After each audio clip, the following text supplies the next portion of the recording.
The sky only looks blue to human eyes, and even that is an oversimplification. In reality, the light from the sky is a mix of many colors, heavily biased toward shorter wavelengths. What sunlight and air really do.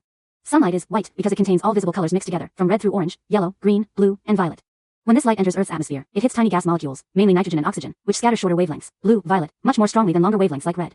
This wavelength-dependent scattering is called Rayleigh scattering, and it fills the whole sky with short wavelength light coming from every direction. Why that doesn't mean pure blue. If Rayleigh scattering were the whole story, the sky would actually be more violet than blue, because violet has an even shorter wavelength. However, the sun emits less violet than blue, and the upper atmosphere absorbs a good portion of the violet that is present. On top of that, human eyes are much less sensitive to violet than to blue and green, so the mixed scattered light is perceived as a bluish-white rather than a pure spectral blue. The sky's color is a spectrum. Spectrometer measurements of skylight show a broad hump of intensity across the shorter wavelengths, not a sharp spike at blue, meaning the sky's light is a continuous blend skewed toward the blue-violet end. Near the horizon, extra scattering and multiple passes through air and aerosols add more white light, so the sky often looks paler or even milky there instead of strongly blue. At high altitude, with less air and pollution, the reduced overall scattering lets the short wavelength bias stand out more, so the zenith can look dark, almost violet blue. Situations where the sky isn't blue. At sunrise and sunset, sunlight travels through much more atmosphere, so most of the blue and violet is scattered out before the light reaches the lower sky, leaving red, orange, and yellow to dominate. With heavy smoke, dust, or pollution, larger particles dominate scattering, which tends to wash the sky toward white or gray and can make the whole sky glow red or orange.